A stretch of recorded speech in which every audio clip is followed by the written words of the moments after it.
a Bulldog radio podcast.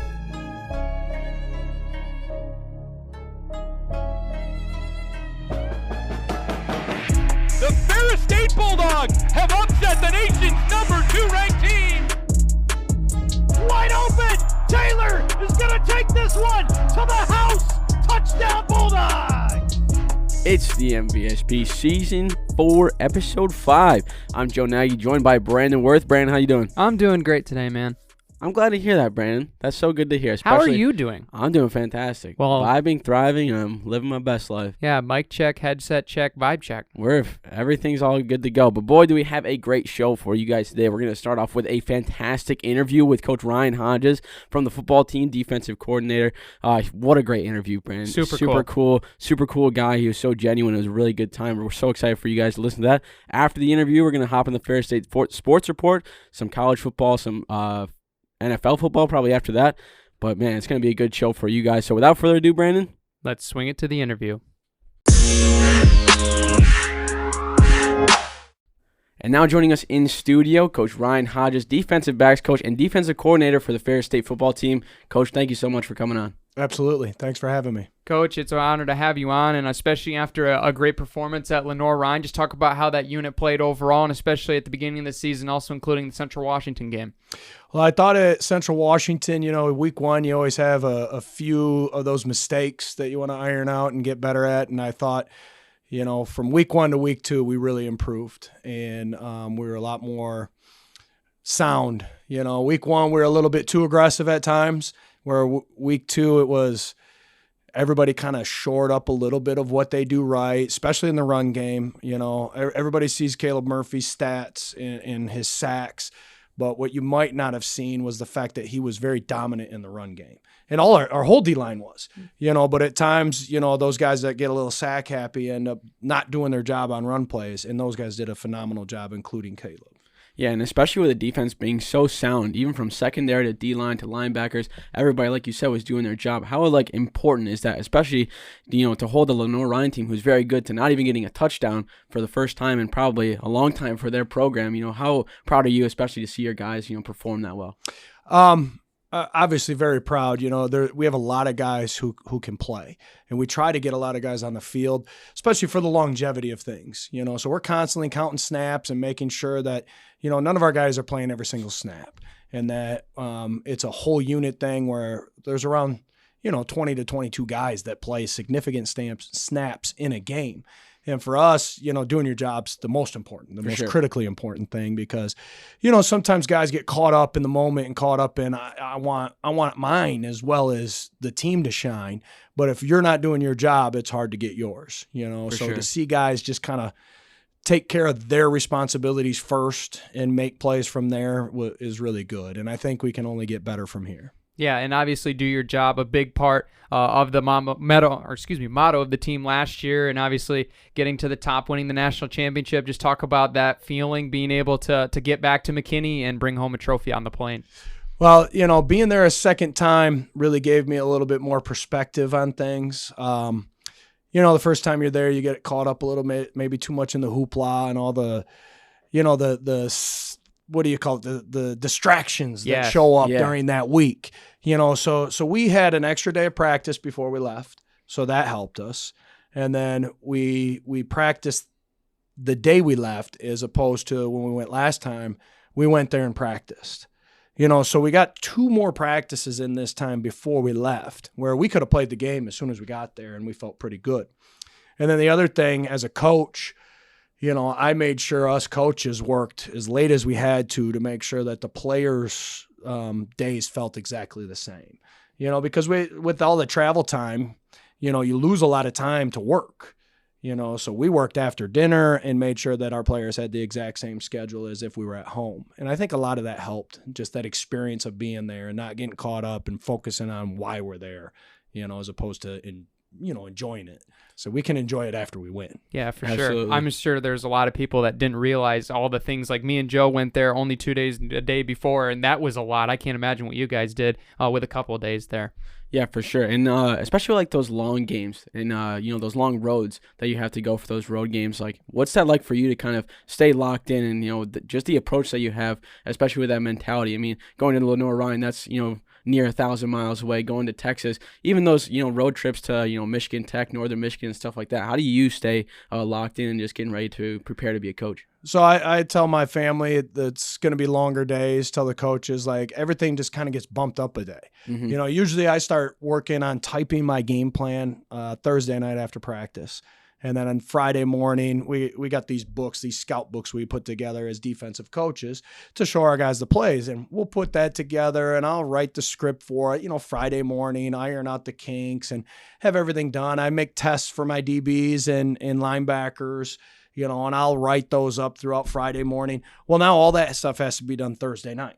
So then my game plan got typed up Wednesday night as opposed to Thursday night. So everything just gets compounded and compacted into a shorter period of time. Because then, on top of that, you got to pack, you got to prepare for all the little things you need to do. And yeah, absolutely. And so it just changes when we do things from a coaching perspective and just kind of speeds it all up. So everything's done. And when you get on the trip, you're not worrying about, okay, I still got to do this, I still got to do that. It's all done.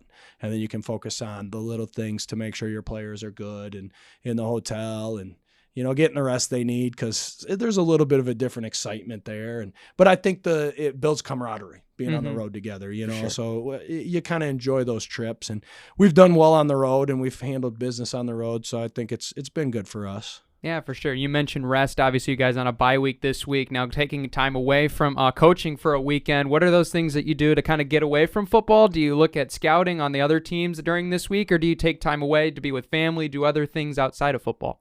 Well, we try to keep the week as much the same as we can for our guys. So we practice our normal Tuesday, Wednesday, Thursday. Friday, I'll probably be on the road recruiting, just kind of going to watch games and stuff. I don't get to do that a lot during the season because so much game planning and preparation goes on. Saturday, I'll probably actually become a fan of college football again because I don't get to do that all the time. Yeah. Sure. But in a sense, I'll be a fan, but I'll be watching next week's opponent or opponents upcoming, I'll watch their games live. So at my household, me and my wife like to watch football. But sometimes, like the first weekend when we played on Thursday, it was all about watching Lenore Ryan. It wasn't like Michigan State or anything like that. And we'll watch some of those too, but I'm always trying to watch the future opponent rather than watching other games. So Saturday will be a little bit more relaxing, not as intense as having a game. And then Sunday becomes normal again. So we get right into our normal routine. Right back to business. Yeah, exactly. So it's Friday and Saturday will be the only days that are a little bit different. Yeah, and you said, speaking of upcoming opponents, I mean, Waldorf is coming up the week after, and then you got Saginaw Valley and Grand Valley. Don't forget Findlay. And Findlay as well. Yeah. And Findlay as well. Thanks for the catch there. Those are 4 pretty tough opponents to open up off the bye week. What's that approach now, kind of getting those guys ready, especially coming off the bye week? Like, what's your approach for that? Well, we try to take one at a time, so it's really all about Waldorf. Mm-hmm. They're undefeated. I anticipate them winning this weekend. So, they'll have 4 games under their belt and we'll only have 2. So they're NAIA, but they are an undefeated NAIA. And anytime somebody comes in, the only team that has a chance to beat you is the team you're playing. For sure. So I've already watched a lot of their film and just trying to stay on top. They got some unique formations. They got some good skill players. Their interior offensive line is pretty big guys. And the quarterback gets rid of the ball quick, and he's a good athlete, So I think our guys will be focused and determined to play at our best for any opponent that comes here. So I'm looking forward to it. Bye weeks to me are good and bad. Sometimes you get out of the routine, and I don't like that, but sometimes it's needed. So it's probably a good time to have a bye, considering we were just on the road on a long road trip. So when it comes down to it, you get that extra rest, after a big road trip like that. And then, we don't like to look ahead much, but Findlay's a playoff team from last year. Saginaw has potential to be a playoff team, and Grand Valley is Grand Valley. So you do got 3 really good opponents coming up after Waldorf, who's also an undefeated, really good opponent. So the stretch doesn't hurt us. The grind, we almost like appreciate the grind. For you sure. know, we love games like this. This is why you play the game. So our guys are looking forward to all of those contests. Absolutely. And you've built a great coaching staff with a lot of great coaches like Coach Smith and Coach Caserta and Coach Anise as well. Just talk about the relationship you've had with those defensive coaches and even the other ones on the offensive side that you guys compete with week in and week out on the practice field. Yeah, I mean, me and Coach Smith have worked together since 2014, which, holy crap, I can't believe it's been that long. So, I mean, we've built a good bond. You know, our kids get along together. His twin daughters are the same grade as my oldest, Cash. His youngest, Shiloh, is the same grade as, and that's actually has class together with my second oldest, Levi. You know, we go to each other's birthday parties, all that stuff. So, you know, so it's been a really good relationship. He does a lot with our running game. You know, so he's the defensive run game coordinator, and he understands how teams are going to block us, and he draws up all those cards, and he understands some stuff up front that I don't. And he's like my calming force when it comes to me wanting to pressure sometimes, you know. As far as Grant's been great. You know, he's probably one of our only linebacker coaches that we've had here that actually played linebacker in college, you know, so which is good for our guys because he's got that perspective, you know, and he's only been here 1 year, and you know, the guys really like him, and he does a really good job at teaching them the things that they need to know. And he builds good relationships as well. And then Tony, we call him Young Tony or Tony Jr., even though it's his uncle, not his dad. Mm-hmm. But Tony does a phenomenal job. He's our defensive pass game coordinator. And really, like, since Tony's come, it's kind of allowed me more freedom to look at scheme and talk to my players and like, you know, make sure everybody's good from a mental standpoint and as well as, you know, ready to execute our scheme. You know, so you said defensive back coach, and actually – Tony's been really the DB coach since last year. Last year he took it over. You know, 2019 is the last year I kind of ran that room, and he was with me in the room, you know, and coaching as well, and spoke up a lot. And it takes a lot for me to relinquish control of something like that. I've been coaching DBs for a long time, but he does such a good job, and he sees things that I don't see. You know, so to let him take it over was a no-brainer for me. You know, so I actually coach the strongs, we call it. Mm-hmm. It's the, like, alley defender to the field, the strong side outside linebacker. Some people will call it a nickel. Some people call it a rover. We call ourselves the strongs. Mm-hmm. You know, so I coach that position now. And so that also gives me freedom at times if I need to go watch Coach Smith and what's going on with the D-line or watch the linebackers. I can send the strongs with the DBs. I can send them with the linebackers, and I can, you know, watch what else is going on. For sure. Yeah, and, you know, speaking of the big man, Big Tony, you know, you've been with him for a long time. You got a long-standing relationship with him going from Montrose, Muskegon Community College. You know, you've been with him for so long. What was that relationship like, and how is that kind of, like, budded along those kind of periods of life to now being at Ferris State? It's crazy to think about. You know, I played for him in 1994. How long ago was that? That's before I was born. I was just going to say, how old were you guys? 8 years before I was born. I was about to say, got a couple years there. Yeah, so it's hard to believe that was that long ago, but I was a sophomore in high school, and I played for him, and, you know, I tease and say he was a lot meaner back then, you know, a lot more stern. You know, he's always been a great head coach. I mean, we had a streak when he left of 61 regular season games in a row at Montrose. And that was after my sophomore year when he left. And my junior year and senior year, I played quarterback. And when I left, it was at, I want to say 80, 79 maybe, something like that, you know, in a row. And so, you know, he's always demanded a lot out of his players, but he's always been a guy who puts family first as well. You know, that's kind of what attracts me to be here and stay with him, is because, you know, at one point I was a single dad, and he understood that, you know, and allowed me to work here a lot as opposed to going on the road, you know, when I was a single father. So he gets it, you know, he gets it. He's here for the right reasons. And so when he left, and then I continued my playing career at Montrose, then I came to Ferris and played football. And at some point during that, I decided I wanted to be a teacher and a coach.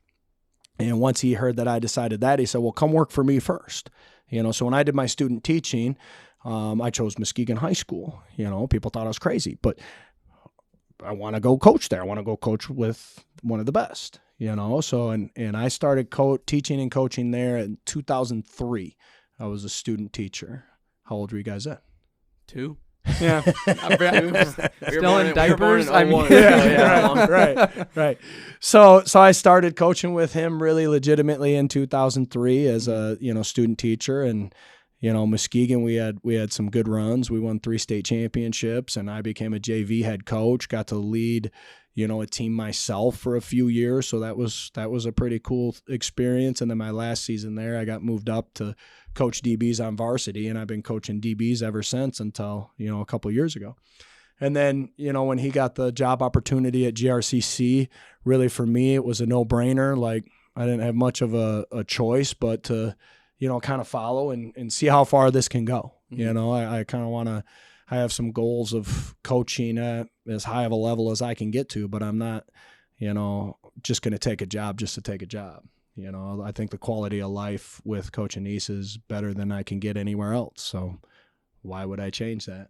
Absolutely. You've been to a lot of places, been under a lot of coaches, and of course with TA for such a ton of time, and he's one of the best as you said, and just getting all of that knowledge as a player and then as an assistant and then as a coach, leading into last year, of course, getting the honor of being the Football Scoop D2 Coordinator of the Year. Just talk about that honor and the group of guys that you had that just put on a spectacular season last year. Well, for me, it was just a culmination of, a lot of hard work. I love I don't know. To me, the accolades are whatever, but it is nice to be recognized, and to me, the recognition was more than just football. For sure. Like, obviously, our success led to the recognition, but it's all about the hard work putting in for our guys. And I when I took this job, I decided that I was going to treat every player on our team like they were one of my children.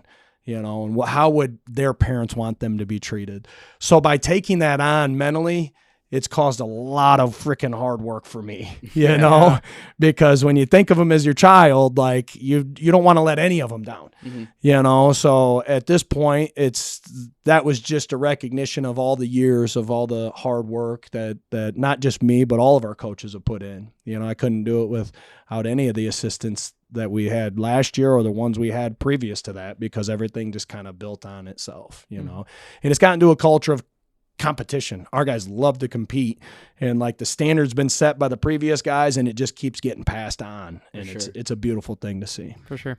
Back in the day, and especially you mentioned you worked with the Strongs. Back in the day, you were a powerlifting coach.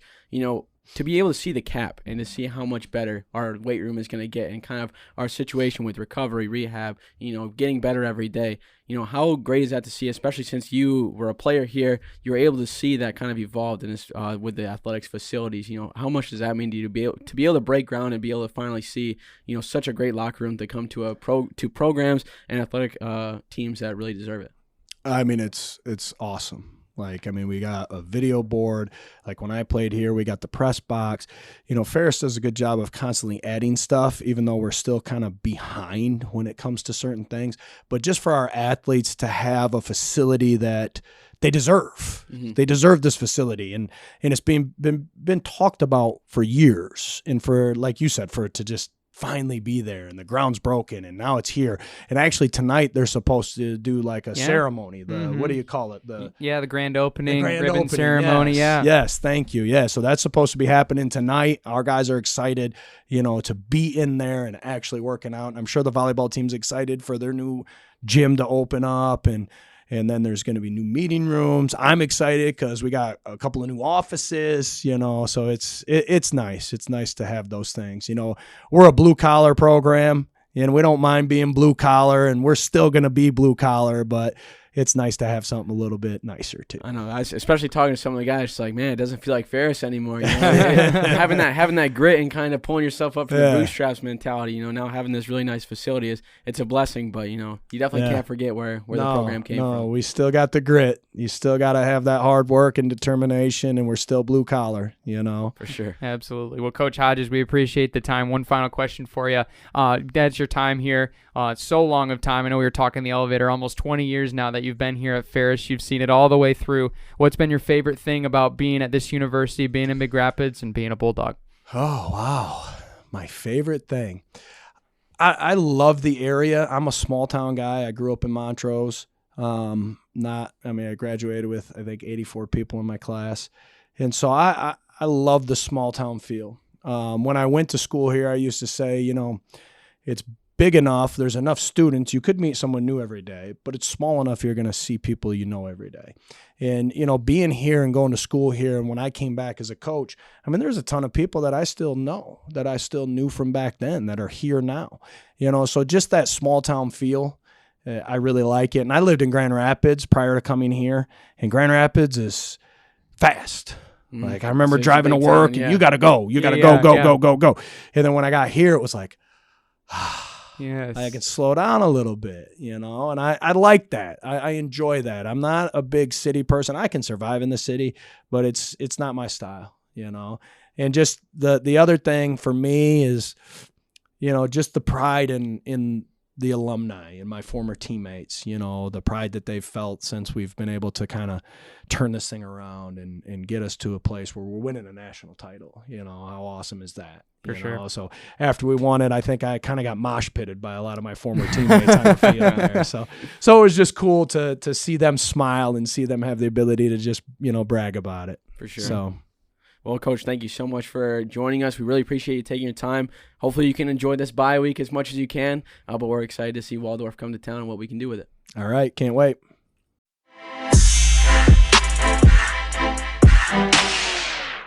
Special thanks to Coach Hodges for coming on the show. Man, that was awesome. I really enjoyed that, Joe. Yeah, it was a really good interview, and especially just kind of how genuine he was. It was really cool to kind of hear him talk about, what it's like to be a coach, and then kind of coming back and kind of balancing that life between work and family and stuff like that was really cool, especially with a bye week coming up. You always don't hear what coaches do with that, so giving us insight is really cool for that. But let's hop right into the Ferris State Sports Report. No football this week, unfortunately. They're going to have a bye week, going to get ready for Waldorf next week. But Brandon, what should we start with? All right, let's start with, most of the teams are all going to be taking trips up north, that being volleyball and soccer. We got a free weekend this week. Free weekend. So we'll start with soccer. They'll be taking on Michigan Tech.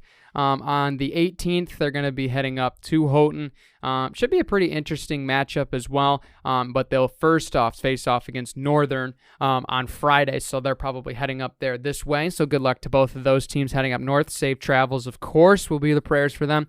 But yeah, women's soccer coming off of two tough games against Grand Valley and Davenport. Saw a lot of really good things, finishing in the final third. Going to have to pound that all the way home in Marquette and Houghton this weekend. There's no question about it. The defense has played much better. The freshmen in the back have played really well, especially with the leadership on the outsides. That unit's done really well. Daria has had really good success, especially winning GLIAC Player of the Week for the goalkeeper position. So it's definitely going to be good to see the back half pushing forward. Just got to move the ball midfield, attacking third, finish. And I think, too, you really got to watch out for I think Katie Nesco could have a really big game this week. She was kind of came into her own against Grand Valley and Davenport. She had, I think, 8 shots, and then 4 or 5 of them were on goal over those span of 2 games. And especially with Northern Michigan, their defense is not the greatest, but their offense is something you got to watch out for. So I think if our defense just stands strong and kind of holds the line a little bit, we'll be able to kind of take off a lot of attacks. But the question is how many times we're going to be able to, like you said, push to that final third, because against Grand Valley and against Davenport, we struggled getting corner kicks. We kind of struggled on the outside. One thing, too, especially that we've noticed watching these girls at home is that we are struggling with those offside calls on offense, and that is something that kind of is really killing our momentum. We'll be able to kind of play those high balls, and we have Brindley, we have Izzy, who are 2 very fast people. But when you can't break through that line unless you get called offsides, it's going to be a struggle. But I think it'll be pretty fun, especially if we, open up the field a little bit on defense and then kind of get them to attack more, and then really be able to use that counterattack on our speed is going to be the main thing. But Michigan Tech on Sunday is going to be a tough one because their defense is pretty solid. Last year, nearing the end of the season, we went up there hoping to get not steal a game, but win a game so we could get GLIAC champions earlier on. We still did, but Michigan Tech did surprise us with a 1-1 tie last year. So 2 games I think you can't really overlook and you can't really take too easily, because these 2 teams could definitely snake a win from you and really come out of the trenches. But like we said, got to really push for that final third. Offense has got to be clicking. We got to make sure our through balls are on point, and we got to make sure that we got to watch those offsides. If we don't got offsides and we can really just work on that, it's going to be perfect gameplay. Yeah, we strive with the through ball. That's definitely one of our premier strategies because, like you said, we got some speedsters at the forward and winger positions, so that's definitely a strength for us. Northern comes into this game on a red-hot streak. They've been on a goal-scoring tear, especially over Parkside, Purdue Northwest. Not the premier teams in the GLIAC, per se, but very talented teams overall, and I think Parkside's actually second right now in the standings are concerned. But Northern comes into this game 5-0-1. They've been on a tear, and as well, Michigan Tech is always going to be a gritty team. They're off to a pretty solid start as well. So definitely going to see a lot of firepower offensively in Northern, so make sure we can stay contained defensively, make sure we're keeping our line, holding strong in the back, and we've done that pretty well over the last 2 games that we saw last weekend against the West Michigan foes. And definitely with Tech, we're going to see probably a grittier, maybe slower game. So we'll see how we can speed up the tempo a little bit to our advantage and hopefully come out, like Coach Henson says, want to get at least 4 points, but we're happy to leave with 6, and we hope we see them with 2 wins coming back home. Absolutely. So anyway, moving on over into volleyball, they'll have a plethora of matchups this weekend. Not sure exactly how this got slipped by into the schedule, but triple header. So make sure you get your sleep and make sure you get hydrated. I know, it's just shocking as I saw. Michigan Tech Friday, 5 p.m. Northern Michigan Saturday, 3 p.m. Lake Superior State Sunday, 3 p.m. Back to back to back.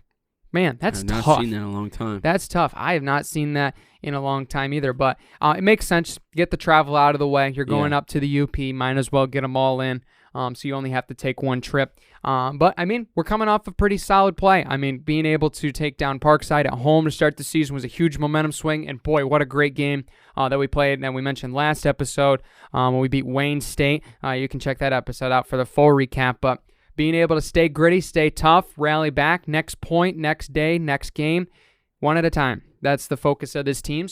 And that's definitely going to be a huge task this weekend. Make sure focusing one game at a time. Tech's going to be a tough team right out of the gate. They were a team that was a playoff contender in the region last year. And then you got 2 grittier teams like a much improved Northern Michigan team and Lake Superior State. So it's just going to be a really fun contest, and hopefully the ladies keep the errors down, everything clean, and get our attacking outside some really nice setups because we can make sure that we can keep our hit percentage up and we can steal a lot of points in bunches. Yeah, and keep in mind, this Michigan Tech team, we went all the way to the GLIAC Tournament Championship with them, and that was a really tough match. I mean, it was 3-2. It was a scramble all throughout. I mean, I think it was pretty close. It was 21-25. I mean, there was only one game where it was about a 10-point difference in the third set. So this is a team that has a lot of returners, and they're going to be able to play really well. Northern Michigan as well was a team that kind of made their way through the GLIAC tournament. And Lake Superior State, not as much of a threat, but I still think can't watch over them. But knowing Coach Tia, knowing the team, they're really just focused on the Huskies. And once that game is over at probably 7 o'clock on Friday, they're going to be thinking about Northern Michigan. And it's just going to go like that all throughout the weekend. But Michigan Tech's going to be a tough team. They got really good setters, really good liberos as well, and their outside hitters can really do some damage if you're not able to get some blocks on there. So it's going to be up to, I'd say, probably our front 3 is going to be the main difference, really kind of setting up some defense. But we got to make some we really got to work on our offensive opportunities, especially when they're arising for that is going to be a big one. But expect probably two of these matches and 2 of these games to go 3-2 because it's going to be a tough battle. It's basically going to be like this Wayne State game that we saw last week. Yeah, I'm not going to be concerned that we're going to bring the energy Friday. Obviously, Saturday and Sunday would be more the concerns. Obviously, fatigue's going to set in. But, I think being able to stay clean, I really like our attacking positions that we have offensively, like Cyan Fairfield's been on fire over the last 2 games. Olivia Hennebundalape has been great.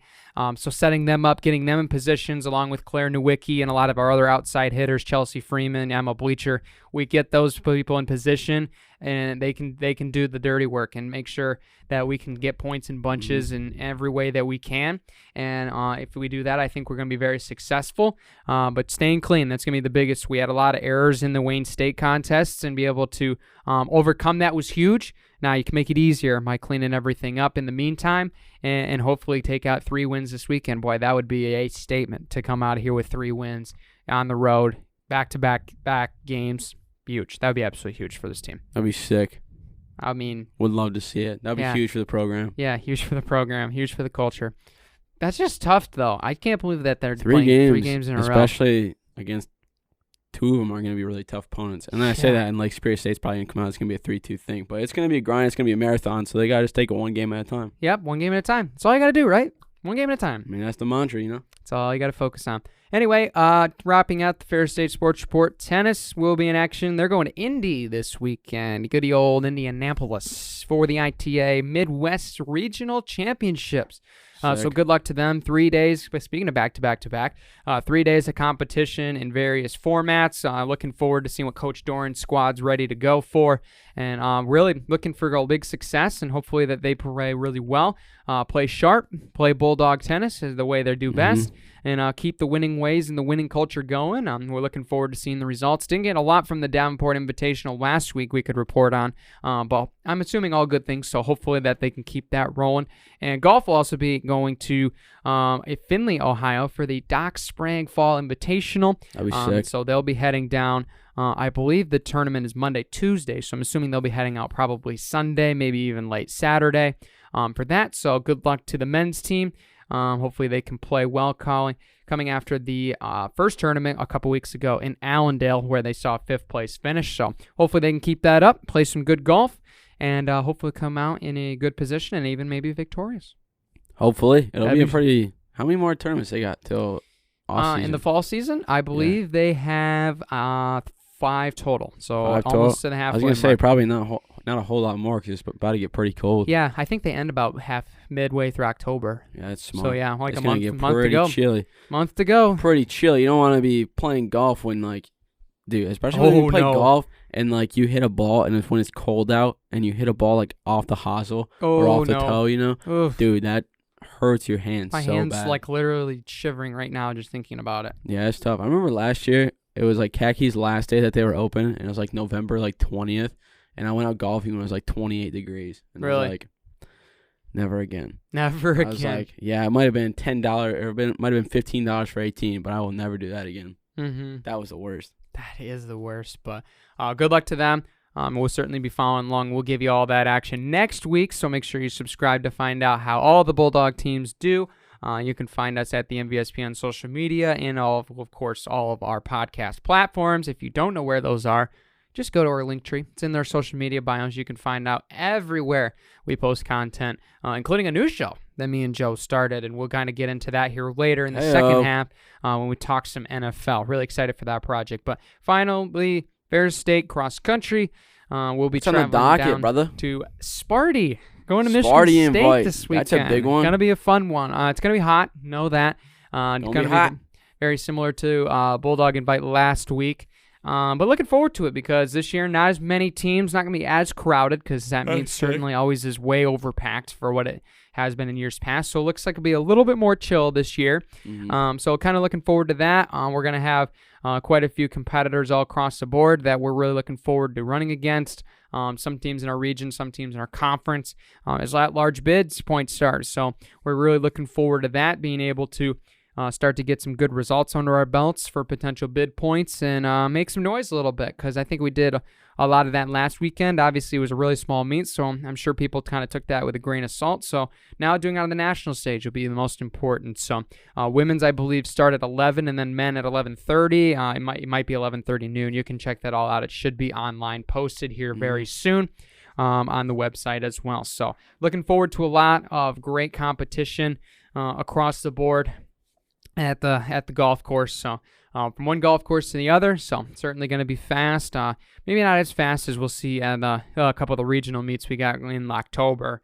But it should be pretty fun. A lot of good competition. Mm-hmm. We're going to have a lot of I think underclassmen step up. This is usually the meet where you got one under your belt. You know what adjustments you get to make. So really looking forward to seeing how the underclassmen do as well in their second race now that they have the experience. Really looking forward to them. They've put in a solid week of training, both men's and women's, as well as the upperclassmen looking to hold down the fort for this week. So we get through this week. We got a bye week.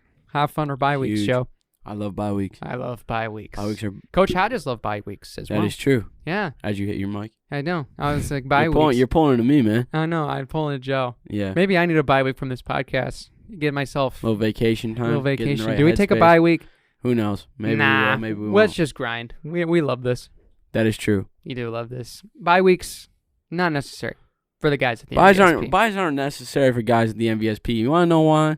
Because we're grinders. Whoa, we get it done. Blue collar workers. Bring your lunch pail. We don't need no breaks. We don't need nothing. As I say that, let's head to the break right now before we hit the rest of the show. Oh, that was perfect, Joe. We'll be back with more NFL and college football right after this.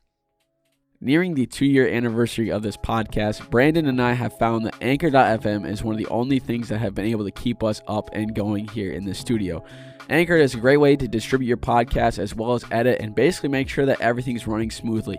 If you want to start your own podcast, go on over to Anchor.fm. You can learn all the ins and outs of making your own podcast, distributing content, all that good stuff. That's what we use. That's what we recommend. Anchor.fm. Give it a shot. We're back, second half of the show, talking college football and Yay. NFL football for sure. It is tailgate season. If you didn't watch that episode or listen in, make sure you do that as well. But yeah, great week of football here in week 2. A lot of upsets, Joe. 3 top 10 teams going down to teams that they probably should not have gone down to. 2 of them making a pretty much $1.5 million for their win for getting paid to play the team and ending up beating them. Pretty awkward and funny, I would say, but certainly a very interesting contest. One of those being obviously probably the most notable, Notre Dame falling to Marshall 26-21 at Notre Dame Stadium. Boy, that was just a crazy one. We are Marshall, Joe. Dude, there was a lot of upsets. Like that I was not really expecting. Like Wisconsin lost, Marshall won. Like I'm trying to think of the other ones because my computer's BYU beat Baylor. BYU App beat State Baylor. beat A&M. Dude, that was a big one. App State has more upsets against like top 10 opponents than like I think anybody else, which is weird seeing how small of a school they are. But I mean, what a better way to do it. That day was the I think 10-year anniversary or something like that of the App State over Michigan upset. Yep, and they did it again. They did it again. Boy, that was a very fun game, and I mean, App State didn't have to do a whole lot. A&M's offense just looked pretty bad, and a lot of people not happy with Mr. Fisher. Let me tell you what. Checking Twitter after that whole game kind of concluded, but I mean, just that game, the Marshall game. Obviously, Notre Dame was a team everybody was hype on going into this season. Tyler Buckner ended up getting banged up. He didn't play very well. Marshall was getting their way on the ground, especially in the second half. So kudos to those teams. Getting paid to play huge for them. These big teams and still beating them. But I think those two were all fun and games. But to think that we're not going to mention the Wisconsin game is false because Washington State beating Wisconsin was probably the most humorous moment to me because Wisconsin's always a team every year. Doesn't matter what they did last year, what they did the year before. They always find a way to sneak their way into the top 25 after week 1. And then in the next 2 weeks, they lose to an unranked team. It just seems like it happens every year. And they end the season with 4 losses. And the thing is, too, with Wisconsin, is they always say, Wisconsin is, so slept down in the Big Ten, and, they're a team that could really compete. It's you can't really say that when you go and lose to Washington State, and then you're probably going to lose to another unranked opponent next week. You're not going to be. This is just what Wisconsin does every year. Is they always lose to an unranked opponent and then they drop out and then they just moan and complain about how they don't get any respect in the Big Ten. But it's that's the exact reason why. What are you going to do? By week 4, you already got 2 losses and both of them are to unranked opponents. Yep. And it just shows you that numbers don't matter. Mm-hmm. You might win out the season. You might go 10-2 or something like that, or 9-2, whatever your schedule might be. Yeah, I know. We should be playing. We should be playing Ohio State or no shot, brother. No. Not that level yet. But yeah, Wisconsin, 22 first downs compared to Washington State's 10, outgained them 401 yards to 253. Their red zone 38 minutes of possession compared to Washington State's 21.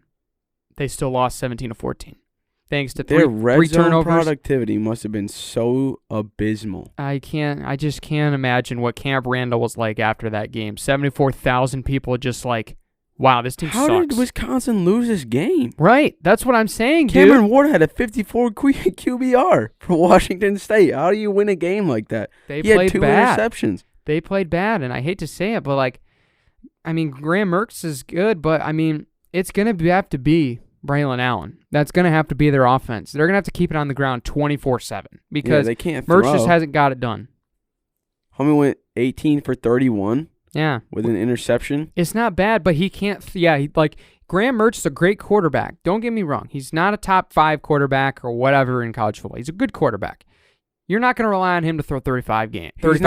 He's going to throw a couple interceptions if he does that. He's not going to lead you anywhere for the Big Ten. No. That's not – you got to have a quarterback, especially with Big Ten quarterbacks, you got to have them be dual threat. Yeah. Nowadays, Big Ten used to kind of be the conference where you could have, those passer-heavy quarterbacks and stuff. And then once I think it was, Cardale Jones or something like that kind of started to revolutionize that. Then the Big Ten kind of transferred to quarterbacks who are dual threat. That's why J.J. McCarthy won the starting spot. That's why C.J. Stroud is so good. That's why Justin Fields was so good, is because he could get outside the pocket. And now that's going on, and you have a guy who can't really do that in Graham Mertz. And even when he's a pocket passer, he can't really do that much. That's still a less than or just over 50% completion rating. You got to have that a little bit better, especially seeing how he only got 227 yards on that. Yeah. That's not good at all. No vertical offense whatsoever. It's so slow. And then as soon as you go to and especially the Big Ten, we haven't had dominant running backs in a while. That's not usually how the Big Ten works. You can't really win a lot of games by just giving it to your running back. Yeah. And so if Wisconsin wants to start winning games, get a better quarterback. Probably. Especially if you lose to Washington State. An unranked, probably soon to be out of the Pac-12, maybe into the Mountain West type team. That's just kind of where they're at. And that's no disrespect to them, but yeah, just not a great situation for Wisconsin. We cannot live up to what they say they should be every year. Washington State only had 253 yards of total offense. Correct. Compared to Wisconsin's over 4. That's what I'm saying, dude. I don't That's bad. How? Double first downs, almost double possession. How do you lose? That's bad. I don't know if that's coaching or performance. Especially at your own place? Yep. At their own place. Brother, what is going on? Pretty poor. Anyway, some other notable games. We'll give Wisconsin a little bit of leeway for now, I guess. I guess so. Hopefully they can turn around. Yeah, this was a good time for the Badgers to humble themselves just a little bit. Yeah, because their fans definitely get way overhyped about this stuff so much. But yeah, true. Anyway, probably the most notable game for sure of the entire week. Texas almost beating Alabama. Dude, I saw the end of that game. What a fantastic football game. I actually learned after, fun fact, that was the most streamed, watched football game, I believe, of all time altogether. There was that many people watching that game, and now we're gonna be able to see that annually. That matchup here coming up in 24-25 when Texas hopefully inevitably gets into the SEC, because that's going to be a super crazy matchup market-wise, football-wise, because it's going to be like that every year. I'm tuning in. Sign me up. Holy smokes, what a game that was. Alabama squeaking it out. But Texas I think, was the true winner. I think so, too. It's just that, or I forget who it was. I think it was their defensive end. If he just went in and, just tried to lock up. Are you talking about the sack and the last drive? The last drive when they had him, Bryce Young. Close. I was going to say C.J. Stroud. When they had Bryce Young wrapped up in the backfield, he got away, gets the first down. He was that close.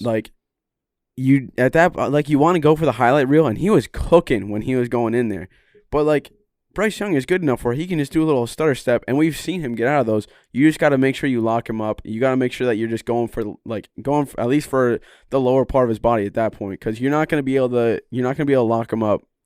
It wasn't open field, but it was still a one-on-one play. Mm-hmm. And Bryce Young, that's what he specializes in. That's why he won the Heisman last year, because he was that good in the open field, and and he could scramble and make stuff out of nothing. Yeah.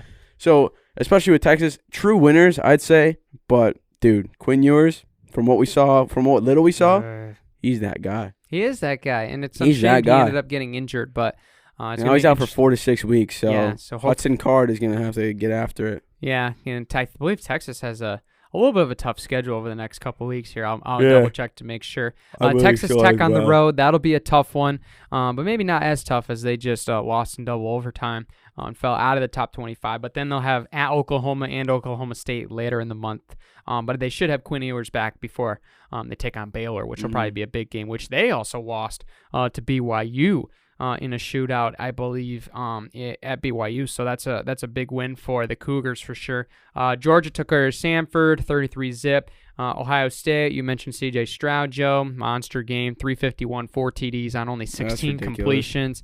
They look like the team that we expect them to be every year. Granted, they played Arkansas State, but still. Clemson beating Furman. They're looking back to their normal ways. Now they locked up Debo Sweeney for a long time.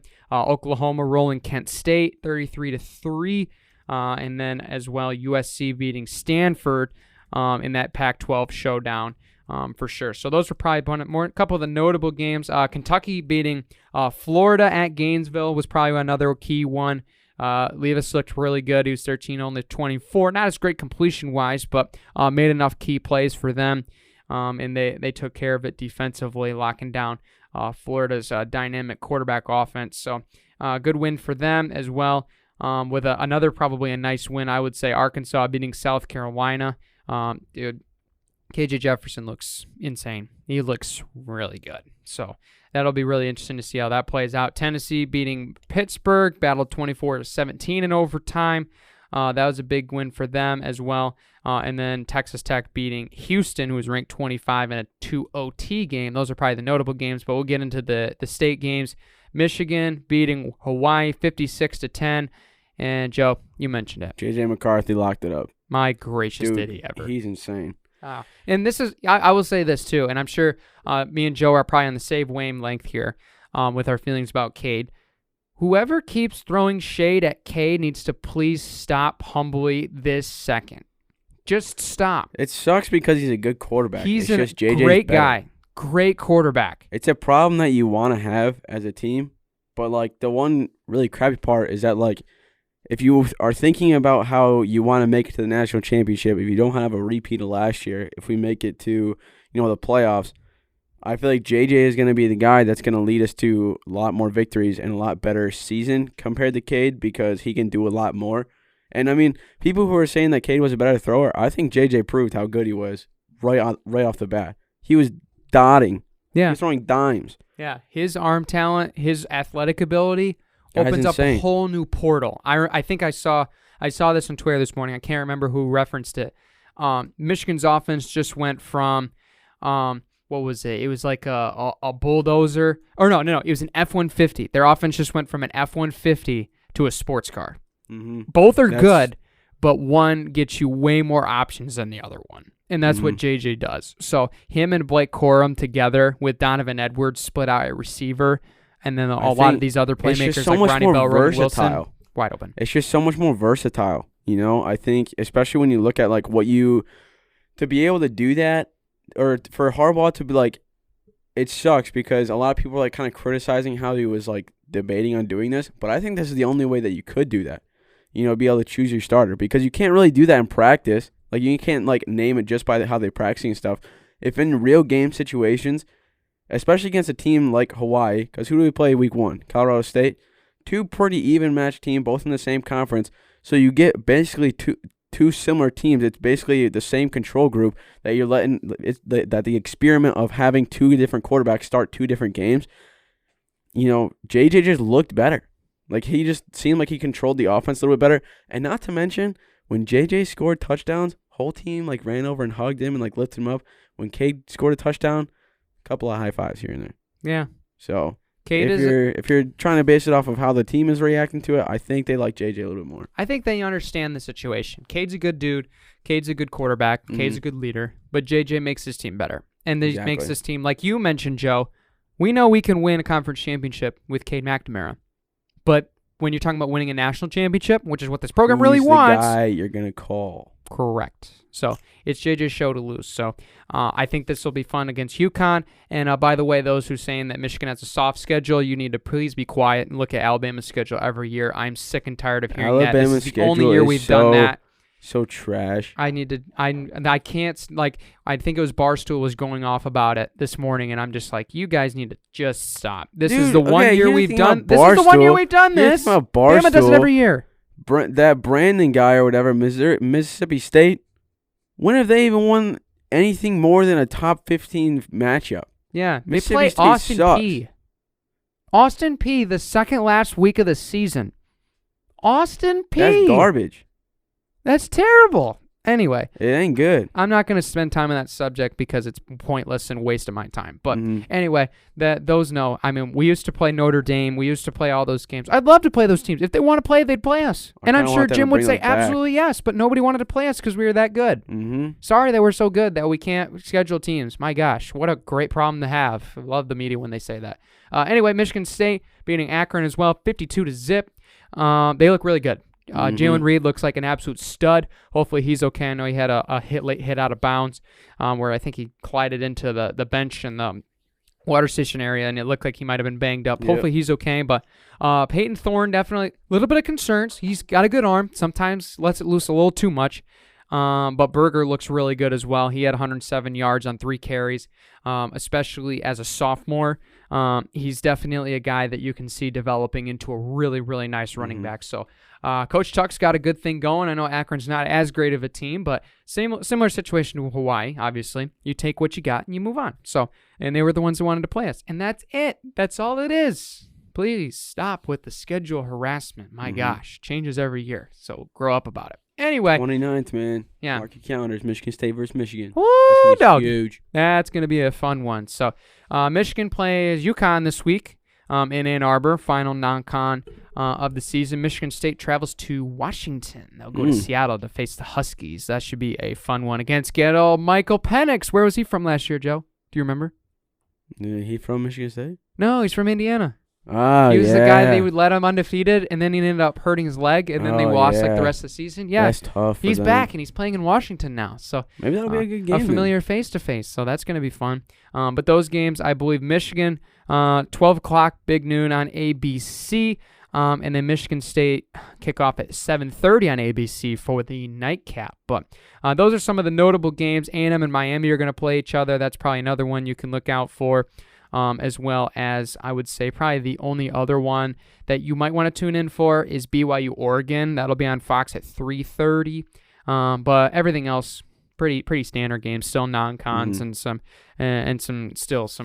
early rust-buster games. So that's going to be week 3, college football. We'll transition over to week 2, go backwards to go forwards to the NFL for our game-by-game predictions here to final out the show. And let me tell you, Joe, I forgot to tell the people at home last week. I'm so sorry. I forgot to relay the message that I was picking the teams that were going to lose last week, and I didn't clarify that. Okay, and that really screwed all of that over. So I'm sorry. Okay, guy. Don't even right now. Yeah, no, my picks were horrible last week. They were pretty garbage. Yeah, thanks. I appreciate that. Like I said, I was taking the people to lose. But all right, so how much ground do I have to gain up now from your great week? Some people messed up the old thingy. I can't even find the paper now. What? What do you mean find the paper? It's right here. Oh, shoot. I grabbed the wrong one. Sorry about that. Hey, my bad. Making fun of me for being disorganized. No, I'm just kidding. I got 1, 2, 3, 4, 5, 6, 7, 8, 9 out of the 16 games correct. Wow, 50%. You passed. Yeah, that's huge for me.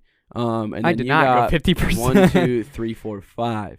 So your boy, I was 5-11. Joseph is number 1 for the week. Wow. For the competition. I'm 1 week to you or none. So it's gonna be a good time. We'll see how it goes. Oh, so we're going head to head. Yeah, that's what we're gonna do. Oh, that makes sense now. Okay, I thought we were going like compiled wins loss, but that's too much math. No, that makes sense. Much. All right, Joe, you got week 1. Now time for week 2. Let's get right to it. Thursday night football. Hold up, let me find a pencil. First one on Prime Video, Joe. That's kind of cool. Al Michaels, Kirk Herbstreit.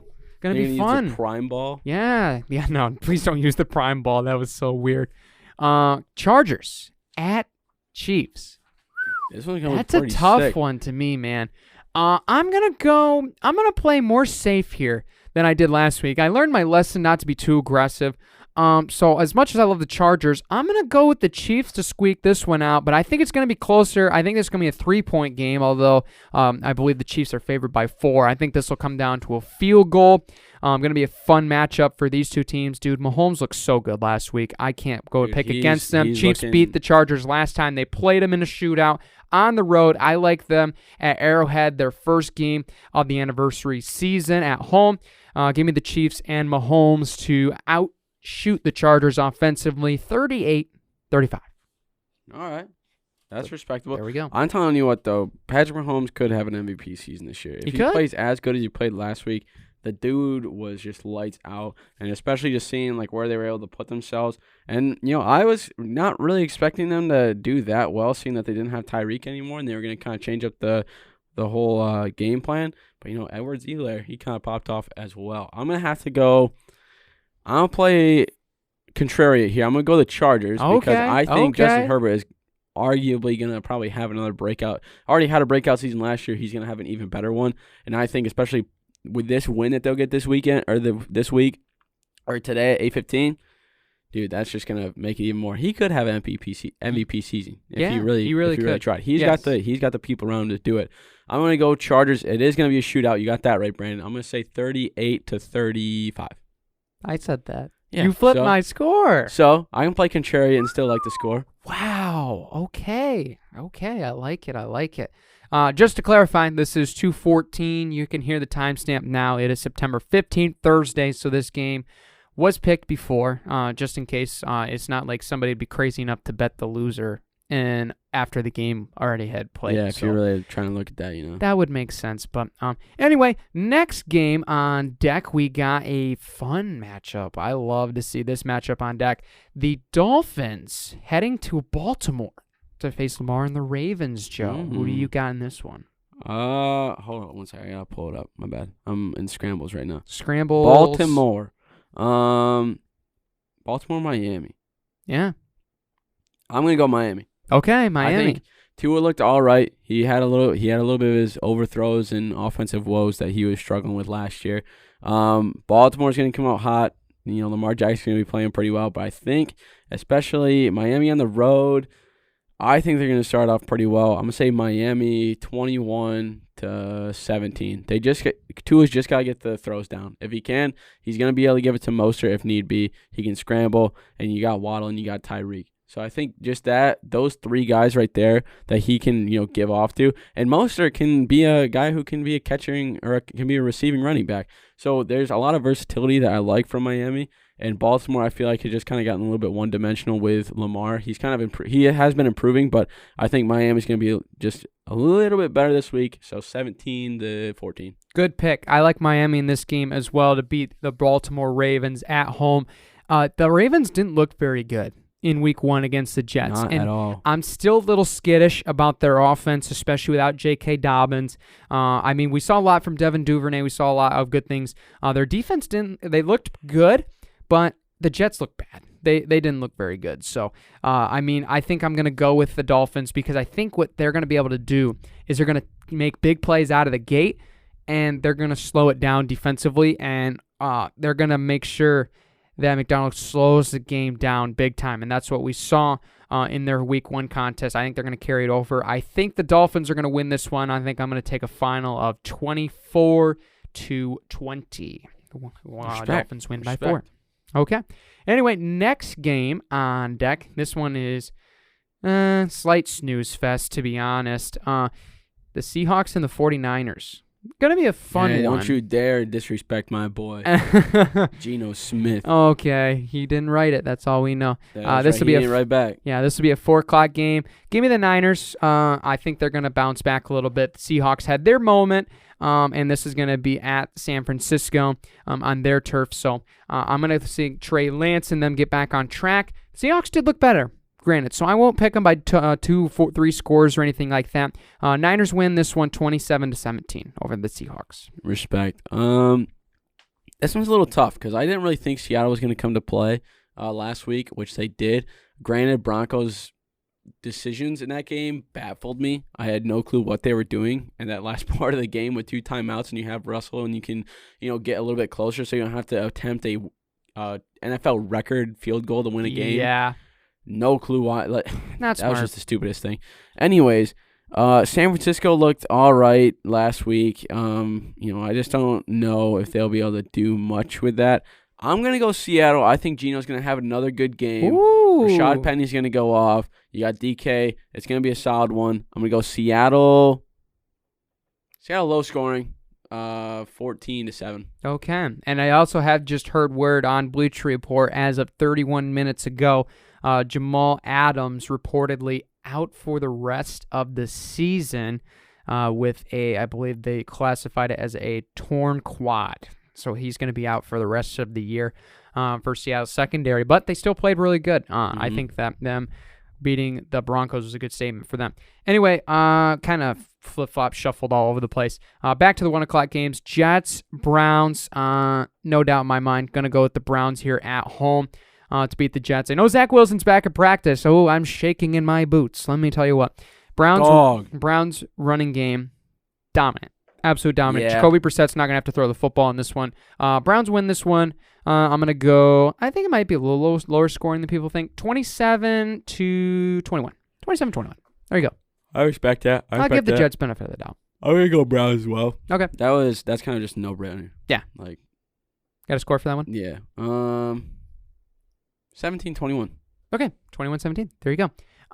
Lions at home against the Commanders. This one has an auto pick for me and Joe. Of course we're drinking the blue Kool-Aid. Of course we're picking the Lions. And of course we'll be doing that all season long, no matter the matchup. So this game really theoretically does not count. 35-21. 25-21. 35-21. Oh, wow, that's bold, my friend. I'll modify it just a little bit. I'll go 35-23. 8-point win for Dan Campbell to start the season against the Commanders. Commanders did look good. Our offense was clicking. Agreed. Our offense was clicking. Agreed. And I think we'll be able to keep that going. Our coaches aren't idiots. I think they recognize how valuable Jamal is going to be when it comes to goal line and how hard he runs. They're going to utilize Swift on the middle of the field and deep in our own zone. And once we get to the goal line, give it to Jamal or try to give it to Amon-Ra or something like that and be able to have them do something.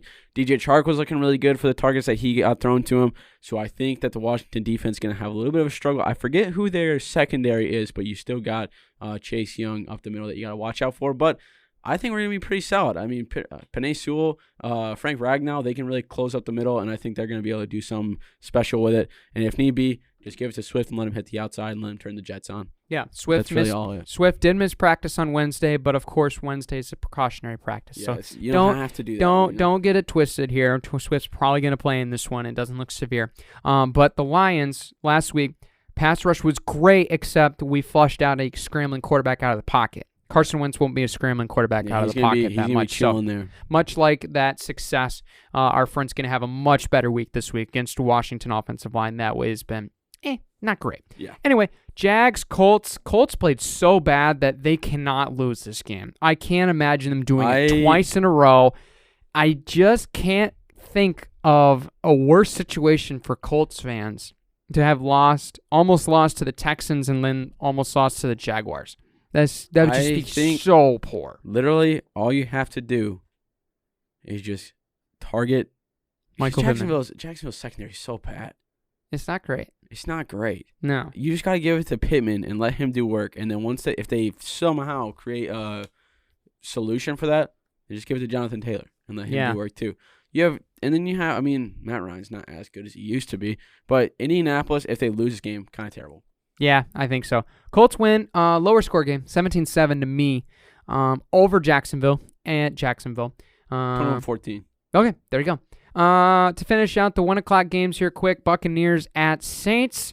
Saints got the win last week. Definitely didn't show as great of game on the ground. Last time the Saints did beat the Buccaneers, at home in the Superdome, but I think I'm going to go with Brady in a revenge game here. They looked really good. Lenny Fournette looked like a dog in week 1.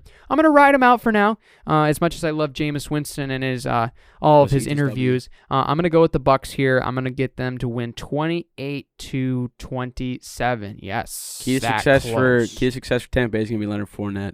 Tom Brady didn't look like himself. He hasn't really looked like himself too much this season so far, even kind of. I don't even think he made an appearance in preseason, but either way, just of looking at him in general, just does not look as good as he did last year. I'm going to go New Orleans. This is a W. Let's eat one. Ooh. Jameis Winston, 24-20. Okay, there you go. Next game, Panthers at Giants. Giants are 1-0, Joe. Are you going to be riding this defense that was currently ranked number 1?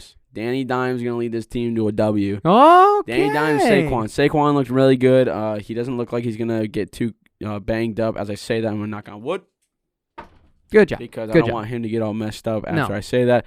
Danny Dimes, pretty terrible quarterback, I'm not going to lie. But he is going to be able to do something, and that defense was looking pretty scary. Hot take, Garoppolo needs to get traded to the Giants, and they might win 9 games this year. They might be that good, so we'll see. Giants, believe it or not, I think they might go 2-0. Panthers got some things to work out offensively. Giants defense looked pretty good. The only thing is that Panthers also have a terrible quarterback. Baker got to play better if the Panthers want a chance in this one. I'm going to take the Giants in a low-scoring game. Final in this one, 20-13. Steelers at home hosting Bill Belichick and the Patriots.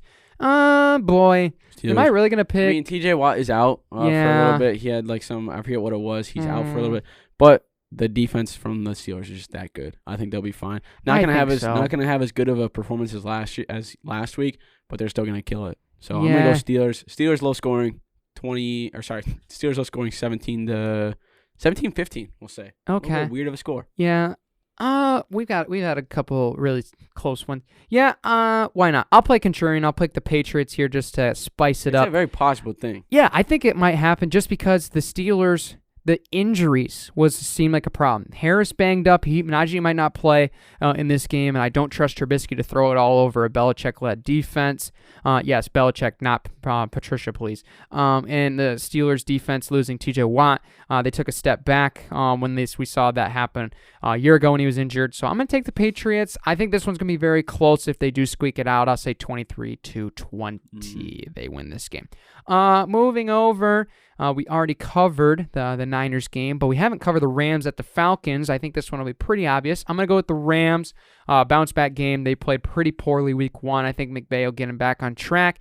Falcons might cause a little bit of problems, but I think the Rams will still roll. I'll take final of 34-24. Rams win. Yep, Stafford's going to have that patented terrible performance, and then he's going to go out and look like a Hall of Famer probably this week, especially against a team that doesn't have a super great defense. So he's going to throw it all over the place. I think Jalen Ramsey's going to have a pretty good game. Rams 31, Falcons 17. Okay, there you go. Bengals to the star of Dallas. Give me Joe Burrow and the Bengals. 42-27. Joe Shiesty. No, wait, Joe 21. Shiesty. 42-21. Joe Shiesty, Joe Burr. Joe Burr is going to pick it up. Don't look up the Cowboys' record without Dak Prescott. Don't do it. Yeah. And that's why I'm picking the Bengals. Pretty terrible. It's so bad. They're pretty terrible. I mean, your boy Dak Prescott has to get surgery after an aggressive high five, basically, that happened. But Joe Burrow, I think, especially with his mentality and stuff, he's going to come back and not have a game like that probably again this season, most likely. So I'm going to go Joe Burrow. We're picking a lot of the same, but, I mean, they're just kind of more chalk. They're more chalk matchups this week. To spice it up just a little bit. I'm trying, but I don't want to go Dallas without Dak is pretty abysmal. So Cincinnati, I keep saying 17, but I'm just liking the number. I'm going to go a little weird one, 19-10. Okay, there we go. Denver hosting Houston. Broncos against Texans. The battle of the livestock, I guess you could say. I'm going to take Denver, bounce back. They played pretty bad at Seattle. There's no way I can see them doing it twice, especially at home against the Texans. I'll give them a little leeway having to travel to Lumen Field week 1. I'm going to say Russ comes back with a 300-plus game. I think they torch it offensively. I'm going to take the Broncos to win this one. I don't think they're going to score as much as people think, but I think they'll dominate offensively with the tempo. I'll take them 33-23. Yeah. Broncos win. I think Russell was just so used to having DK that he just kind of was not used to his receiving core. But you got Cortland Sutton and you got Jerry Jeudy, so you probably should start tossing it around a little bit more. And I think that's what they're going to do because they don't want to have that happen again, especially against a really bad Houston team. And I don't think Lovie Smith is going to be able to get that defense ready. So, but I mean, tickets as low as $102 if you want to go to Mile High Denver. Ooh, I mean, if you want to, that's a steal right there. There you go. Compared to $23 for the Dallas Cincy game. Anyways, I'm going to go Denver, I don't know, probably 27-14. Yeah. No, we'll do 27-10. Yeah. Did I say 33-23? 20. Okay, I'm going to change mine. I'll take my sweatshirt off, to be honest. 33-16. I'll change my score. I think the Broncos double them up. I think they bounce back nicely. Last 4 o'clock game, Cardinals traveling to Vegas to face the Raiders. I did not like what I saw against the Chiefs win Arizona last week. I think the Raiders played pretty well. Derek Carr seems to hold on to the football. I think the Cardinals will have fits. As much as I like the intrigue of the upset, I want to... do I do it twice, Joe? Tell me, should I do it twice? If you want to. Fine. Raiders somehow win this game. Again, their defense looked bad, but I think offensively they'll spread it around. They'll start to get the chemistry, and the Cardinals really need to figure it out quick, fast, in a hurry. So this will be their wake-up call. Wait, you're picking Vegas or you're picking Zona? No, I'm picking Vegas. Again, I was going to pick Vegas too. Yeah. Oh, so you're going to go... Yeah, I thought that they were going to. I mean, Devontae Adams was looking incredibly good. Derek Carr loves that guy. I mean, Darren Waller's probably going to get a couple more, especially seeing that, like, I especially don't think that, like, Devontae Adams is going to average that. I mean, we talked about this on our fantasy podcast. I don't think he's going to average that many targets a game. I think he'll probably drop a little bit. And Derek Carr's going to spread it around a little bit more, which is going to be good. But like you said, Vegas defense, got to pick it up a little bit. Arizona is looking pretty good, but, I mean, they don't have D-Hop. Their receiving core is a little bit lackluster, but you got Kyler Murray who can scramble and get out of there. So we'll see how it goes. Las Vegas' defense just needs to get it together, and they'll probably win this game. Yeah. Forgot to score. 14-10. Raiders, 14-10. I'll go higher, 28-24. 28-24. Raiders win. Packers hosting the Bears Sunday night. Give me the Packers. I don't trust the Bears still. They're going to need a monsoon to beat Rodgers in what will be an insane revenge game. I think Michael Floyd and them will get it figured out. I think the Packers will win. I don't think they're going to be as dominant high-scoring team as we saw in years past. I just really don't think that'll happen. I'm going to go 27-20. It seems pretty fair. I'm going to say the Packers get it back on track, especially with the defense. Especially with the defense. If it was in Chicago, I'd say Chicago has a chance to win, but Lambeau... Going there, especially in division rivalry game, dude, that place just gets crazy really fast. And Rodgers has the Bears number in Lambeau especially. So I'm gonna go Green Bay. Hate to not give the listeners too much variety here with our picks. Yeah. But we got a couple different. We got a couple, but like we said, someone will win. Either we're gonna have a trash record this week, or really good. That's because we're just gonna be the same thing. Yeah. But anyways. Your boy Aaron Rodgers is going to be high off of mushrooms while he's tossing around footballs, and he's going to win the game 27-14. All right. Make sure you guys check out the Ferris Fantasy Show. If you're still hanging with us, you guys will love that show we do with Brody Kaiser. We'll be sure to advertise that as well as we go into all the fantasy aspects of all these games, as well as streaming pickups, ads, drops, all those prime plays, and more. You can follow that on all of your Spotify and Apple Podcast platforms that we have our shows on. You can find that on our link tree as well. Do it. But thank you guys we'll get through the last couple games really quick. We know we're running out late. Bills hosting the Titans. Titans offense look bad. Bills. Give me Buffalo. Give me them 45 to I was going to say, it's gonna be a big one. 4, yeah. I was going to say like 48-17. I think it's going to be that bad. Okay, go for it, Joe. There could be that Buffalo played. Holy smokes. Going in against a tough Titans team that's struggling. Yeah. That'll be the first of the Monday night games. The final one, this one we might be split, Joe. Vikings at Eagles. I'll let you have honors. I'm going to go Philly.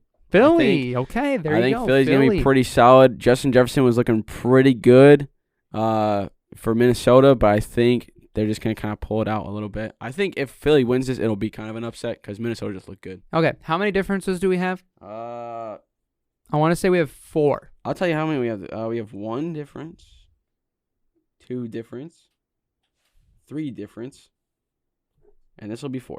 This will be 4th. Crap. Okay. 4 out of yeah. 4 Hopefully we don't. 16. Hopefully we don't tie. I'm gonna take the Vikings though. I do think that they can win this game. I really liked what they did defensively, offensively. I think Dalvin Cook's gonna get on track, and boy, Justin Jefferson, holy mackerel! Eagles' defensive secondary looked bad. The Lions just gave them opportunities because Jalen Hurts can scramble.